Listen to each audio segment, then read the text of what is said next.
Good evening, everyone.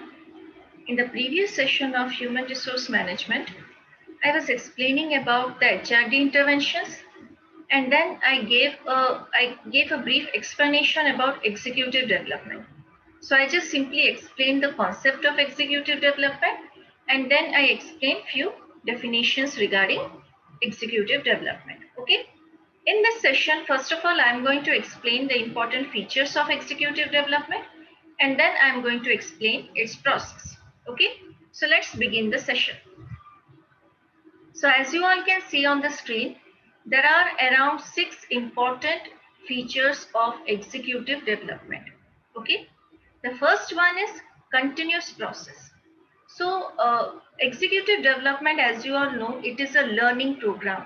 Now in this program, managers, executives go through different types of development program. It is a learning process. They learn a lot of things. They get trained in different types of skills. They get knowledge and everything. So being a learning process, it cannot be a one shot activity. It becomes a continuous process. So whatever activity is whatever activity when it becomes a learning process, it has to become a continuous process, because we cannot say that learning is something that we do only once. It is a continuous process, and throughout the job of the manager, of the executives, they go through different types of development programs so that they can be more and more suitable for future higher position job. They can take more and more responsibility. They can get knowledge about different types of duties that they can carry in future. So that's why executive development is a continuous process. Every time the organization, they have to keep on planning for future executive development programs by making necessary changes, by adding something new, like new technology or new process of learning and development. So it is a continuous process, and each and every organization has to execute it in that manner only. Okay. The next one is, it is a long process. As you all already know that learning is a long process. It cannot happen within few days or within overnight. So it has to be planned very carefully by understanding the present capability of all the executives who are supposed to go through the training program, development program, and then they have to be very precise while preparing the programs and all that. So that's why it is a long process. It not only takes time during the creation of such programs, but the execution of such programs also take a lot of time. So they have to put in a lot of time so that the learning, the development program can give proper benefit. So if it is not given proper time for execution, no benefit can actually be obtained from such kind of programs. So it is not only a continuous process, but it is a time consuming and long process, and it only will give proper kind of benefit if the organization has sufficient time to dedicate towards the development programs, and managers also have to give their time throughout the development program. That's why oh, sorry, not that's why uh, throughout they have to be dedicated throughout the program, so that they can learn a lot of things, they can get benefit from the program, and then they can contribute towards the success of the organization. So that's why it is not only a continuous process, but it is a long, time consuming, and it has to be done in a proper manner. It cannot be done on a 1 day basis or 2 day basis. They have to fix the time period through which the entire development program is going to take place, where each and every portion of development program is properly executed. So that's why it becomes a long process. Next one is planned activity. Like I said, as it involves a lot of time, as it is a continuous process, it has to be planned properly. First of all, they have to understand the organization's actual capacity of conducting development program at executive level. What is the actual capacity of the organization? Whether they are actually capable of uh, creating as well as executing such kind of programs. And then they have to analyze. Then they have to find out the present potential of all the employees, all the executives, so that they can plan development program according to it. So it is, we can say that there is no benefit if the person already knows a lot of things, and again we are providing training and development in that area only. So we have to understand the existing potential, we have to understand the capability, the competency, in which direction the executives are needed to be developed, so that they can become beneficial for the company, they can prove themselves to be an asset for the company.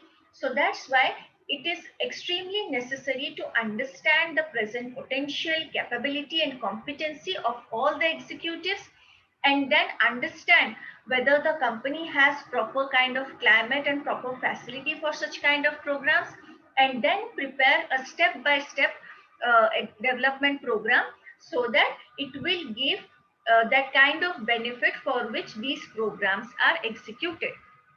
So that's why it is a very detailed process, and each and every step is planned very, we can say they give a lot of time in the planning aspect of executive development programs. Okay.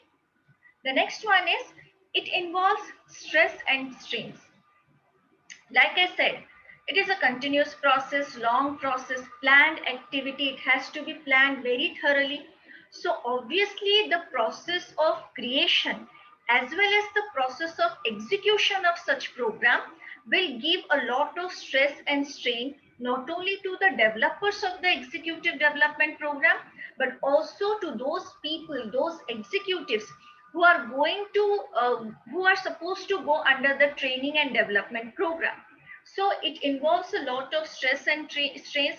It puts the managers under a lot of strain, because they have to learn a lot of things, even if it is a long process, but still there must be a stipulated time, and within that time they have to learn a lot of things, they have to gain knowledge, they have to, we can say they have to learn different types of skills which are provided in different training development program, sorry, executive development program. So the managers, the executives are also under stress, and the creators of the programs are also under stress, because any kind of mistakes, or any kind of, we can say if they have left few important points, or any kind of silly mistake, will cost a lot for the company, whether it is in terms of money, whether it is terms of time. It will waste a lot of time if programs are not created properly. So everything works according, or everything is under extremely stressful and stressful environment, but still people and executives go through such kind of programs, because even if it gives them stress, it gives them a lot of knowledge also. So environment can be little bit stressful, but the training program gives them a lot of, gives them, provides them knowledge, gives them a lot of different types of point of view, through which it gives them different directions in which they can move ahead in their career. So that's why it is a little bit stressful, but still it is considered to be very important for every organization. So the next feature is conducive environment. So what type of environment is actually required for proper executive development? In means they have to create an environment where executive development can become possible. At the same time, it can become more and more beneficial. So first of all, an environment must be created which is very supportive, very motivating, which encourages executives to go through such kind of programs, and it must also show show them the positive direction, the positive approach of such kind of program, because these kind of programs are not only going to help the company, but it is going to help the executives also, the managers also. They can move ahead in their career, they can become successful, they can go to a very high position, where they are not only going to be paid higher salary, but they can show their true potential, they can accept challenging situations, they can manage different types of adverse situation, they can show what they are actually capable of. So this kind of proper environment must be given, so that each and every person will be motivated to for the executive development programs, and it needs to support the approach of the executives also, who are supposed to go through the training program. And one of the most important element of executive development is feedback. So if feedback is not provided to the executives, there is no use of such kind of program, or even it won't give any kind of benefit, because feedback is the most important part of any kind of development or training program, because it gives those kinds of data to the trainee, to the person who is going through development program. They understand what kind of mistakes they are making, they can understand their strengths, they can understand their weakness, so that they can work on their weaknesses and try to convert their weaknesses into strength. So that's why proper feedback system must be there. It must be, the system must be, the climate must be very supportive and motivating, and it must regularly encourage the executives for learning process, for development process and all. Okay. The last feature is guided self development. So no development or training can actually take place if the person himself or herself is actually interested. If, for example, if students does not want to study, it is very difficult for the teacher to make them study. In the same way, if executives are not interested in their own development, no organization, no executive development program, how good it can be, but it cannot give any kind of benefit to the company as well as to the executives. So the programs, the company can only create a program, they can create an environment, they can create an environment where they can discuss about the different kinds of benefits the executives are going to get if they go through the development program.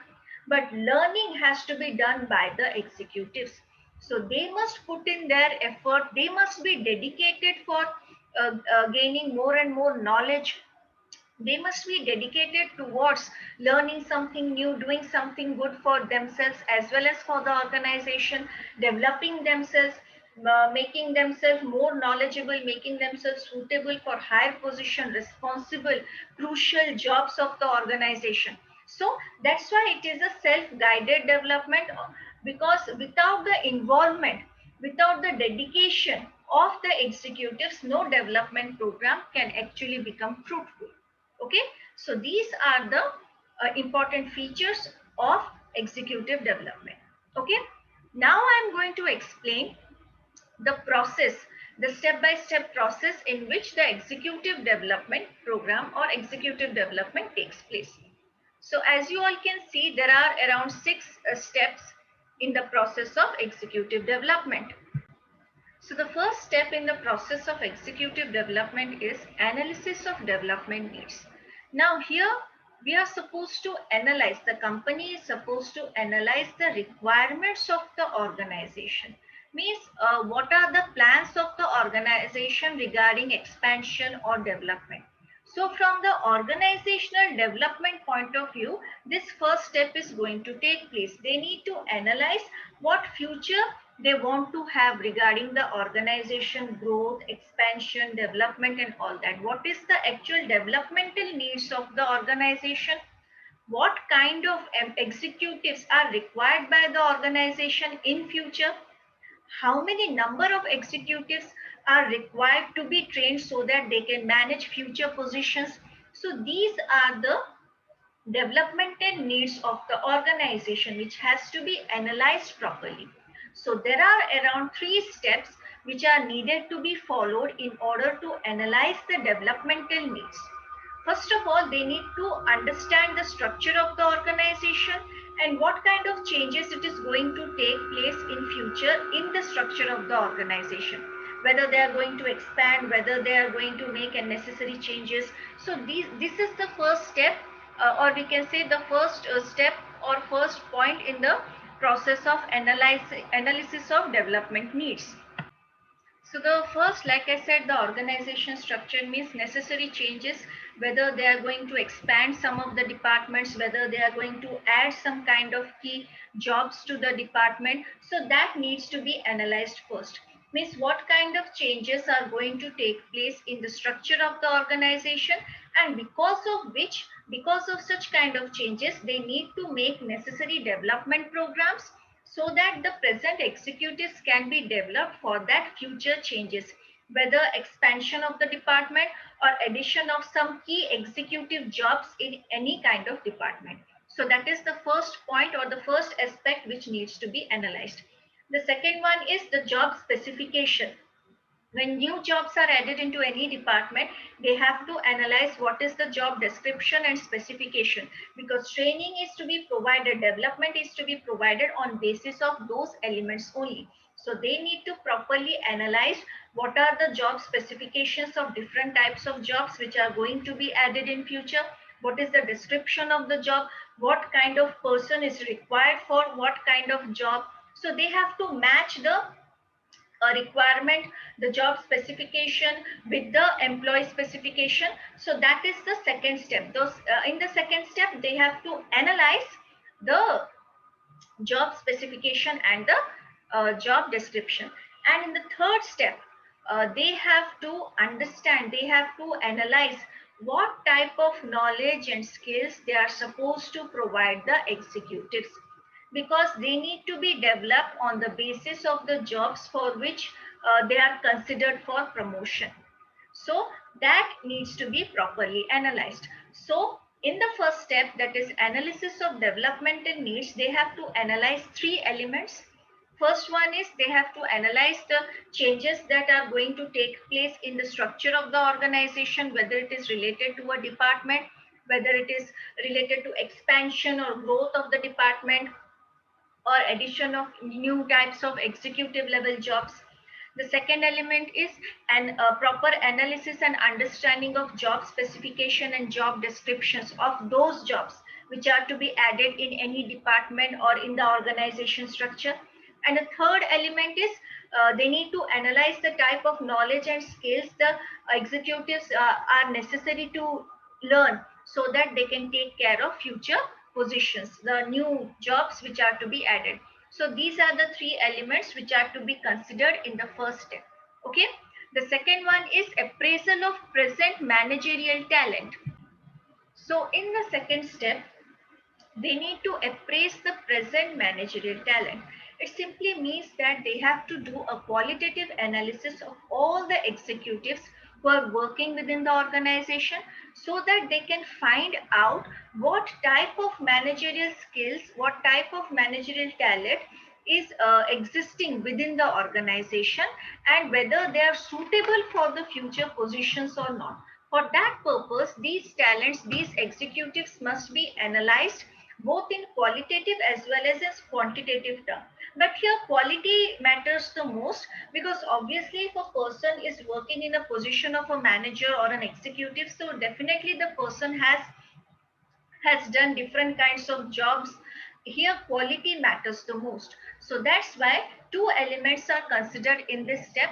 First of all, they have to manage the data regarding performance of each and every executive, and then they have to compare the existing, or we can say the actual performance of those executives with the standards, and then they can compare whether they have performed above the standard, below the standard. If they have performed below the standard, what is the difference between the standard and the actual performance. So that will actually reveal the qualitative aspect of each and every executive, that how well, means how good they are at their jobs. So that will reflect the actual talent of the executives, what talent they actually have, and what type of managerial talent they have which can be useful in future. Okay. The next point here says that uh, like I said, in the first point, they compare the actual performance with the standard. In the second step, they try to analyze the personal traits, the qualities and characteristics of those executives. Because when a person is working in a higher position, uh, qualification, skills are important, but at the same time, the personality, the characteristics, the traits, all those things are equally important, because they are supposed to represent the organization. They are supposed to deal with a lot of people. They have to take important and crucial decisions. So characteristics are very important. A person must be mature. A person must be very, we can say very positive, very, we can say practical in nature. aggressive persons who does not have good relation with subordinate superiors, those people may not be considered for higher position, because maintaining healthy working relationship is very important in higher position. They have to maintain the manage the entire organization. So personal qualities, traits, characteristics are also properly analyzed in the second step. So in the second step, that is appraisal of present managerial talent, they analyze the performance of each and every executive, and then compare the record the performance, and then they compare with the standard, find out the difference, and then they also analyze the traits, characteristics, personality, attitude, and different personal aspects of those executives. Okay, the third point here says that inventory of executive manpower.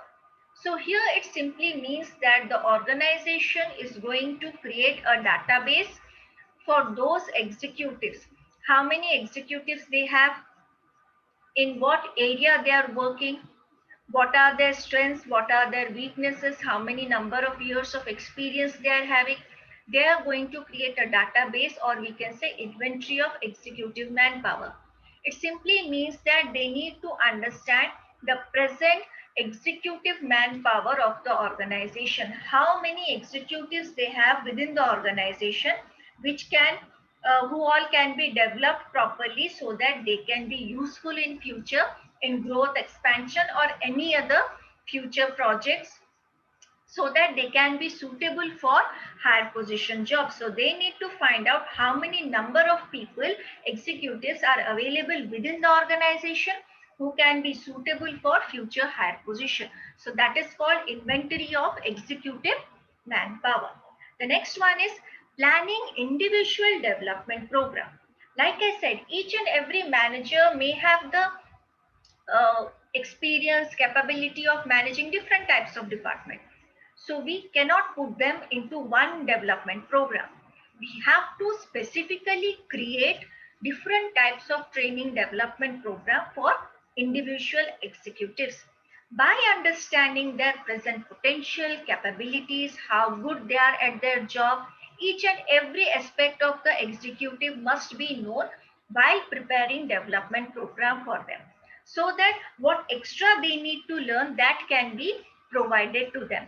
It is no use of providing same thing again and again.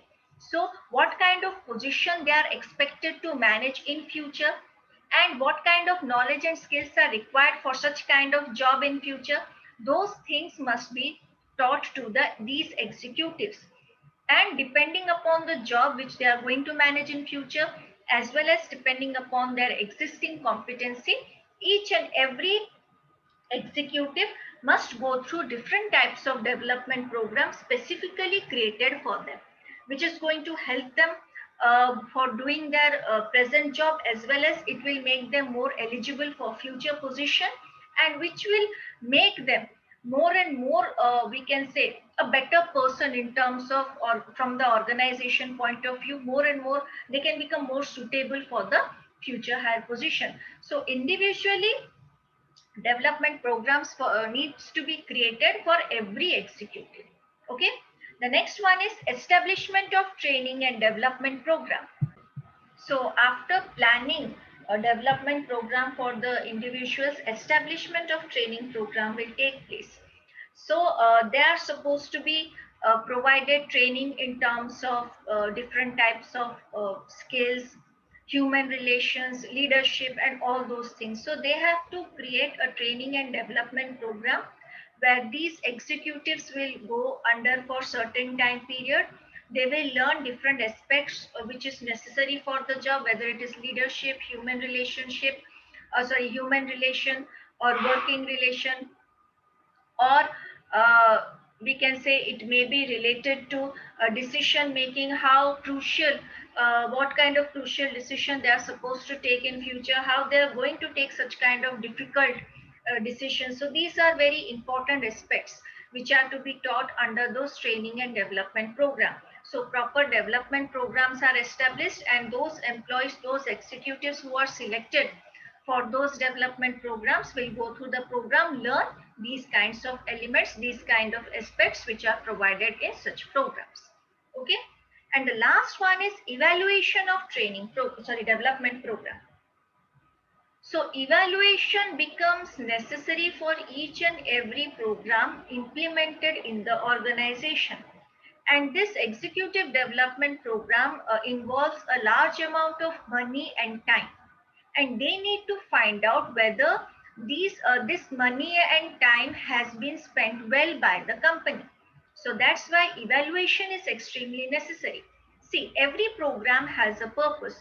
So they need to find out whether these programs are actually serving the purpose or not. What kind of benefit they have, to what extent these programs have actually achieved the objective for which these programs are created and executed. And a proper evaluation must be done, and in those evaluation it must also reveal what kind of necessary changes are to be done in order to make these programs more and more effective. So proper evaluation will reveal if there is any kind of mistake, if there is any kind of modification required, if the program has become successful or not. If it has not become successful, what are the reasons behind it?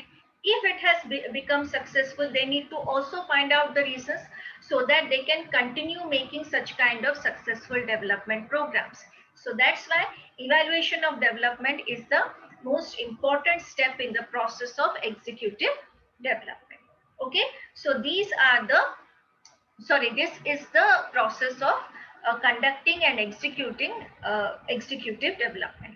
Okay, so this is the last topic of your second unit. In the next session, I am going to explain you all a new case study related to second unit, and after that your second unit will be over. Then we will move on to the third unit, and I will keep on doing sessions related to third unit. Okay, so that's it for today. We will meet in the next session. Thank you.